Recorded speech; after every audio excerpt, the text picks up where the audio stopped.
Hey, well, I love music videos. I love watching music videos. I love making music videos, and I love helping artists get music videos because I think music videos, how many times can I say that in the intro? They're just the best way to engage with your audience. It's easier to get someone to watch a video than it is to go across and listen to your music on Spotify or SoundCloud or wherever. Video is just a very consumable, in fashion sort of media. So that could be YouTube, Instagram, Facebook. They all support video.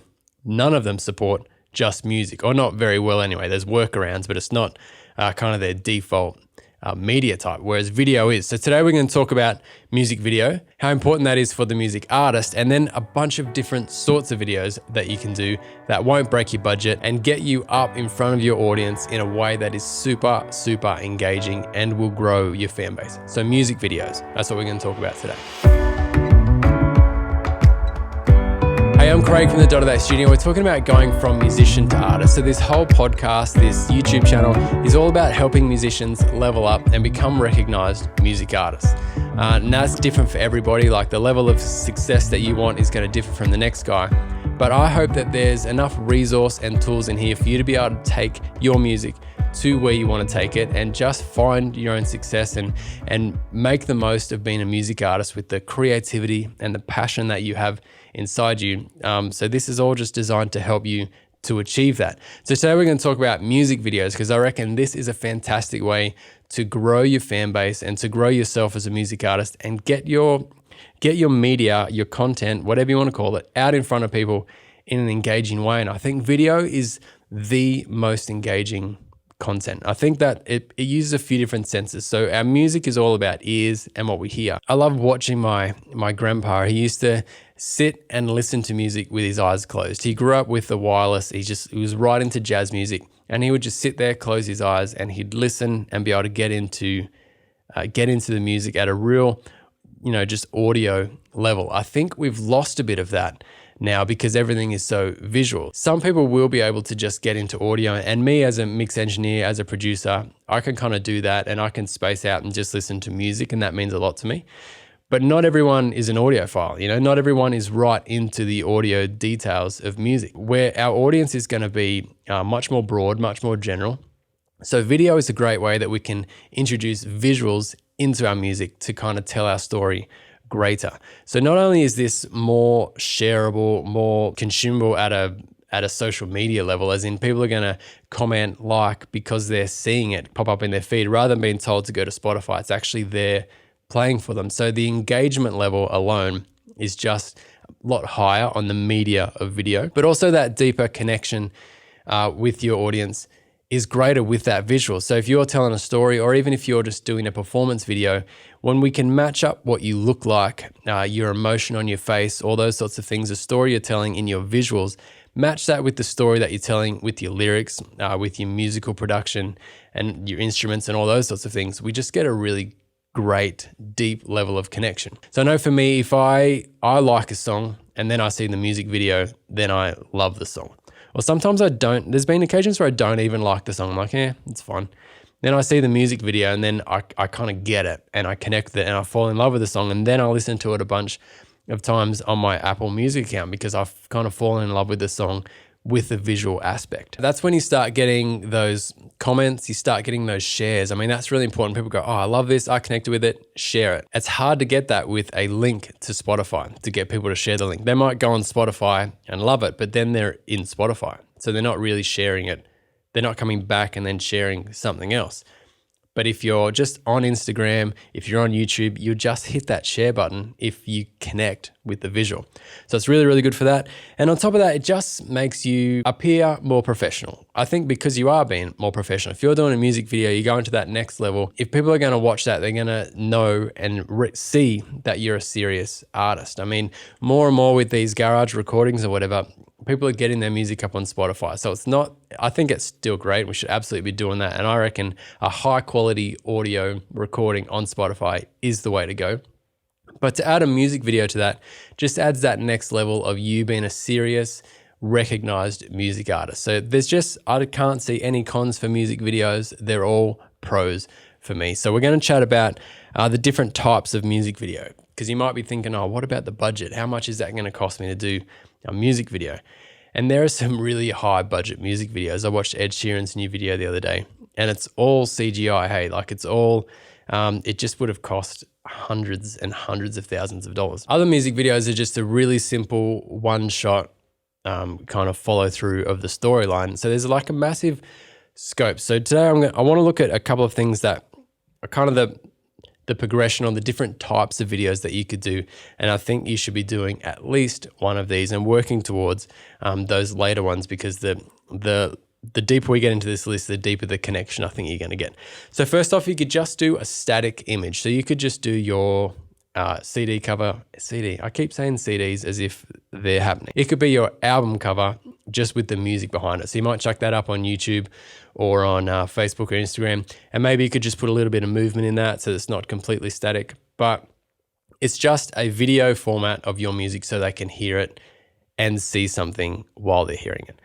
So for me, for ages, I didn't like this idea, and I'm still not completely sold on that idea. I mean, it's better than nothing, but it's definitely not the best you can do, because instead of people going to Spotify and counting towards your streams and you getting royalties, you're giving it to them for free on Instagram. So that's not the best idea. But when you're in a stage of your music career where you're trying to grow an audience and you don't actually have anybody going to Spotify listening to your song, this is a good way to grow your audience and actually let people know about your music, about who you are as an artist, and actually get some of that engagement. And you might get some shares and comments and follows from that because people aren't going to Spotify in the first place. I think if you have a bit of an audience, you don't want to be doing this one necessarily, because you'd rather them listening on Spotify. The next one might be a lyric video. So this could be just some graphics. If you want to pay someone on Fiverr to do this, or maybe you might know someone that's a bit savvy with some video editing software, and they can make a lyric video for you. So these are pretty popular. And I'm talking at like a basic level where you've just got some sort of image. Maybe it's a static image, maybe it's a bit of moving graphics or something with the lyrics coming up. So people at that point can engage by reading your lyrics at the same time as they're hearing your lyrics. So you know how sometimes you might listen to a song 100 times and not know what the lyrics are? You read the lyrics and go, oh, I thought it was saying this other word in there. So the lyric video is good to kind of deepen that connection, because they're really getting into what you're singing about. So if you're the kind of songwriter that is quite deep with your lyrics, a lyric video is going to be a great way to actually draw people in to what you're saying. They're going to be engaged and actually focusing on your storyline and your lyrics in your video. From here, I reckon you can do a video with you in it. So an idea I've had is in the studio here, if I was to get an artist to play through their song acoustically and have the lyrics up over the top of that. So we can just do like a one shot of them playing through it, and maybe they'll be a little bit blurry in the background, or maybe there'll be a black filter or something over it to kind of push them back, and then the lyrics come over the top. So it's not too important that they lip sync correctly or anything like that. It's just you in the image with the lyrics over the front. So it's a lyric video, not a performance video or anything like that, but there is a bit of you. I saw one the other day where a guy just rode his bike around the street. So there was a guy in the back of a ute with a camera, and he was just riding his bike around, and the lyrics coming up over the top. So that's like a simple lyric video. You could just film that on your phone, kind of gray it out or make it a little bit blurry or something so the lyrics pop. You don't want the lyrics, you don't want to have too much focus on what you're doing. The focus needs to be on your lyrics because it's a lyric video, but you are there to some degree, adding a bit of kind of texture and a bit of your branding, a bit of who you are within your lyric video. Again, that is not going to be hard to achieve, and that's not going to cost you a whole lot of money. The next one I reckon is a performance video. So this is where the camera is watching you perform the song. So there's no storytelling aspect or anything to this, but it is a great visual aid for someone to kind of see you and connect with you and kind of fall in love with you and your music because they've got that visual. They can put an image to the audio that they're hearing. So this can be done. I think that the trick with this one is how much of the music do you have? So do you want this to look like you're actually playing it live? So the video is capturing you recording that song? Or do you want that just to look like you've pre-recorded the song and now you're just doing a performance? So I think the problem with this is if you've got a full sort of production, if you're a singer-songwriter, you've got drums and bass and stuff in there, you're just playing the acoustic guitar. So the camera doesn't show any of the bass or drums. It's not really believable that that's you playing it. So that can be a little bit tricky. So sometimes they'll just strip this back to just being an acoustic playthrough. So they'll get rid of all the other production and make it look believable. So this is just up to you. I don't think there's a problem with you singing a song, performing a song with other music happening that's not in the shot. I don't think that's a problem. It's still giving someone a visual sort of aspect of the song and of you performing it and of you singing it. At this point, you've got to get your lip syncing quite tight. So you've already recorded the song. Now you're just playing over it. So I do a lot of those in the studio here, and it's just about cranking the music really loud in the room so that you can sing your heart out. So this really requires you to listen intently to your song and figure out exactly how you phrased all your words, where you're playing your chords or whatever, and being able to replicate that kind of exactly over the top of it. I've done this a bunch of times, and it's very, very sellable. I think most of the videos you would have seen will be this sort of after the fact video. Another level from that, I think and this kind of gets away from the multiple instruments things, if you did a performance across multiple locations. So maybe you did the first bit in the studio, you did the next bit in your lounge room at your house, you did the next bit in a park. So then the video's kind of switching between different scenes within it. It's still performance, so you're not following any story, but you're switching between different scenes to give the video a bit of dynamics or variance, or this kind of keeps people engaged because it keeps moving and changing, so you haven't seen it until you've watched it all type thing, opposed to a performance video in the same scene where people might bounce after a minute like, yep, I like the song, I know what it's about, and they move on. And because it's in different scenes, you take away that necessity of having to believe that it's done in one take, or believe that you're actually recording it as you're filming it, because obviously you're not like getting to the park from the studio in no time at all. So obviously it's a setup thing. And in that instance is where you can start adding other things that aren't necessarily believable. So it's just about what the audience perceives as real as to how much you can kind of do with that. I hope that makes sense. So if you're in a performance and you're playing your guitar, it's believable that you're actually doing that. If you're going to multiple locations, straight away your brain goes, oh, he's not actually doing that in time. This is just a music video and he's miming to it or whatever. So that kind of gives you a little bit more license, I think, if you've got a bigger production, you want to add all that into your video, to just do a couple of different locations, gives you that flexibility to make it a music video and not a performance. And then from here, you've got the story sort of aspect. So this is where you might get actors in, or you might act it yourself. You've actually following the storyline. So whatever your lyric is about, or whatever the message you want to get across with your song, that is kind of brought in almost like a short film. You've got 3.5 minutes to tell this story. So maybe it's like a boy meets girl story or whatever it is. You can bring in visual aspects that aren't a you playing or your band playing, that kind of tells your story. So this can be thrown in with shots of performance. So maybe one scene is you guys playing the song.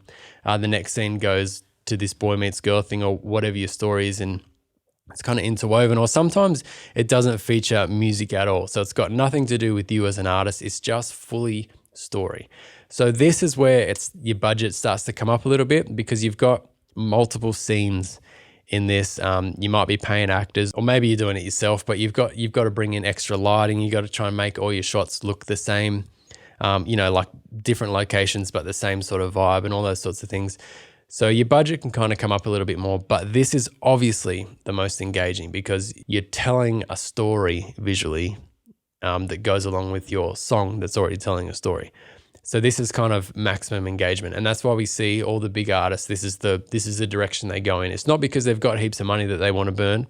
It's because it's the most effective way of telling their story and having people connect with the song. So you've noticed little snippets of videos coming up while I've been chatting. They're actual videos that I've made with artists here in the studio that kind of cover these different levels of music video, I guess. And I think it's all very achievable because the gear is getting cheaper. More people are able to do it. So the price is coming down. And I think the value that you're going to get from the connection with your audience is kind of worth the investment, in my opinion. Because like I mentioned from the top, video is just so engaging, it's so shareable, it's so consumable, it's going to get you the best results as far as growing your audience and having those people connect with your music. If you haven't got the point yet, I love music videos and I reckon you should absolutely be doing them. It's the best way to grow your audience in 2021 and beyond. So I hope you've got some inspiration from this video. It just triggered, yeah, you know what? I can do that. It's achievable. I can at least start from the bottom and work my way up. A little word of warning, it is addictive because it's so fun to shoot a music video. It's so fun to plan it out, to plan out the lighting and how you want it to look, that visual aspect. It's fun. It's super fun to shoot it and to be able to put the pieces of the puzzle together to make this video. I love it when I've been doing it with artists and they're just so shocked because they're there for 3 or 4 hours shooting the video. And then when they see that come back in 3.5 minutes, it's like, whoa. So all the pieces of the puzzle that didn't make sense while you were shooting make sense in that final product. So that's it's just fun to be involved in that. And also because of the reactions that you get, because of the engagement that you get from your fans, you kind of like, yeah, I need some more of that. That's working. I want to do more. So just a word of warning, if you're going to get into this, it is addictive, but I think it's great. It's a healthy addiction, if there's such a thing, because it's so good for you as a music artist. So that's all from me. I'm doing short episodes every week, 15 to 20 minutes, about going from musician to artist. So I just cover a bunch of topics around branding, writing songs, getting live gigs, recording, and promoting your music, all just for the purpose of you becoming a music artist, a recognized music artist, and doing what you want to do with your life. You're passionate about music, you want to be a music artist, and you want to do that in a way that just fulfills that creative itch that you have. So this resource from Musician Artist is all about that. So if you know a muso, share this with them. With some comments, I thought I would love to know your favorite music video, because I said from the top, I love music videos. So let me know your favorite music video, because I want to watch that. I just want to have a look at it and get some fresh ideas about music videos. So if you can chuck that in the comments for me, that would be awesome. Make sure you subscribe to the channel. I've got weekly videos coming out. I'd love for you to make sure that they're coming up in your feed so you can see those. They're just all extra tools, extra resources to help you make some music this week, and we will talk again soon.